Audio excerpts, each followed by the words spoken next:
News every 15 minutes, weather every 10, and sports twice an hour. Newstalk, KGVO, AM 1290 and 98.3 FM. You're listening to Montana Morning with Peter Christian. The Rice Ridge Fire, now the #1 priority fire in the nation, up over 100,000 acres. Good morning, everyone. Montana Morning for Tuesday, September the 5th, 2017. I hope your Labor Day weekend was at least relaxing. Of course, you couldn't get out and do much because of the really bad air. The air in Missoula yesterday was as bad as I've ever seen it, ever since Mount St. Helens, to be honest with you. Right now it's hazy and 54 degrees. It's air quality unhealthy in Missoula and Seeley Lake, but could become hazardous in Florence, Lolo, and Seeley Lake later this morning. Again, it's 54 degrees. Our newscast sponsored by First Montana Bank, your home for free centennial checking and unlimited cash back whenever you use your debit card. The Montana wildfire that forced the evacuation of more than 1,000 homes and businesses in Seeley Lake is now causing people to leave their homes 30 miles away on the opposite edge of the blaze. Powell County officials on Sunday ordered the evacuation of the Coopers Lake area. There are several homes and a campground surrounding the lake to the east of the North Fork of the Flathead River. It's not immediately clear how many residences are affected by that order. The order comes after the Rice Ridge fire quickly grew. Right now it's up over 100,000 acres. That's 156 square miles. Speaking of the Rice Ridge fire, evacuations have moved classes in the Seeley Swan High School temporarily to the resort at Paws Up in Greeno, starting today. MCPS Communications Director Hatton Littman said once the first week of classes were postponed, officials began searching for an alternative location without having to bring the students all the way to Missoula. We're really lucky that the principal, Dr. Kat Pecora of Seeley Swan High School, has a personal relationship with some staff member at Paws Up, and they generously offered this brand new administrative building that they haven't even put their staff into yet, and they've offered it to the school for their use for the unforeseeable future as we try to determine when students will be able to go back into Seeley Swan High School. Littman said even though Paws Up is a luxurious resort, it's not equipped to be a high school. Teachers and students will be altering what their normal lesson plans may have been in order to stay on task with their content. We'll be delivering about 23 Windows laptops and Chromebooks as a combination to help them, and students who take Montana Digital Academy classes will be able to get online and stay up to date with that. You can click the link on our website at newstalkkgvo.com for details on busing students to the resort. There's no timetable as to how long this arrangement will continue.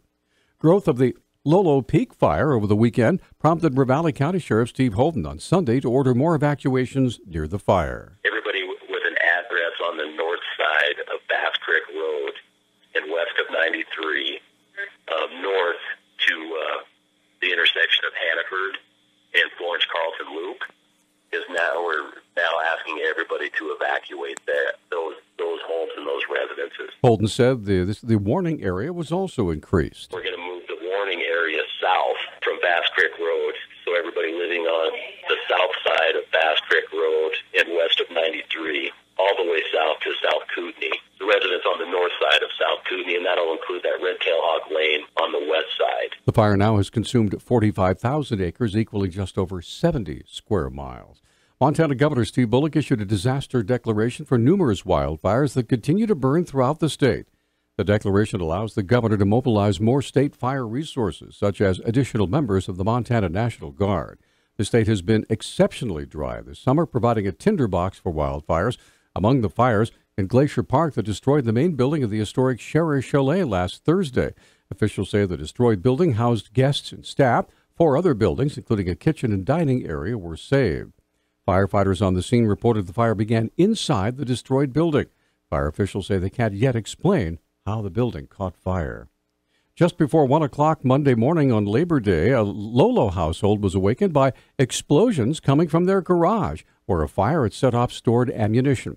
Assistant Chief with Missoula Rural Fire, Paul Finley, said his crews responded to an explosive situation in Lolo. Initial responding units reported a two-story house that was the garage with an attached garage that was well involved in fire. There was ammunition going off inside the garage, and the occupants of the home were outside. Finley detailed the response to the fire by multiple agencies. Missoula Rural Fire responded with 4 engines, 1 ladder truck, 2 water tenders, a command unit, and 1 support unit. We were assisted by the Missoula Fire Department, Florence Fire Department, Missoula Emergency Services with an ambulance, the Missoula County Sheriff's Office, and Northwestern Energy to secure the utilities at the house. The cause of the fire is still under investigation. Findlay said no one was injured. Damage to the structure about $250,000. A $50,000 warrant issued August 21st resulted in the arrest early Friday of 33-year-old Ryan Denny on a charge of felony sexual intercourse without consent. According to court documents, the alleged rape occurred in the home of the victim on September 7th of 2016. Detective Connie Bruckner conducted an interview with the woman identified as Jane Doe, who reported numerous incidents of physical assaults and rape by her previous partner, identified as Ryan Denny. It allegedly took place at a residence on West Central Avenue in Missoula. After the assault, Doe said that Denny acknowledged raping her. In 2013, Denny was the subject of a manhunt near Kalispell after an attempted car theft. Bail was set at $25,000. The number of people registered in Montana's missing persons database is astounding. Just this year, 78 people have gone missing. Their whereabouts are still unknown. Even more unsettling is the fact that 73 of those are children. Montana Amber Alert Coordinator Jennifer Viets said the national numbers are even more alarming. Montana's missing persons case volume is smaller than most states, partly because we only have 1 million people. Right now, the FBI missing persons file averages 95,000 missing people. So you could figure that's, almost the population of Billings.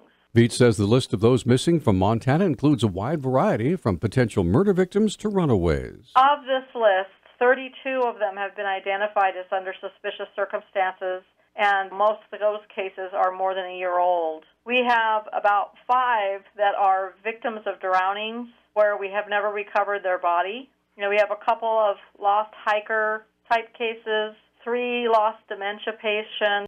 11 people are missing from Missoula County alone, and while 4 of those cases are from 2017, some stretch back decades. Missoula has a couple of interesting cases. The Susan Pearson case, it's a very old case from 1992. She was a professor at the university and disappeared under suspicious circumstances. She's never been located. We never forget when someone goes missing. If someone's been reported to us, we're not going to take them off our site until, we have an answer. The total number of all people still missing from Montana climbed to 166 this month. Our News Talk time is 6:12. News Talk, KGVO. Missoula's official weather station. Smoky sunshine today with our high temperatures in the upper 70s and low 80s. Winds will be out of the east at 5 to 10 miles per hour tonight. Areas of smoke. Overnight lows will drop into the mid to upper 40s. I'm meteorologist Brooke Foster for Missoula's KECI 13.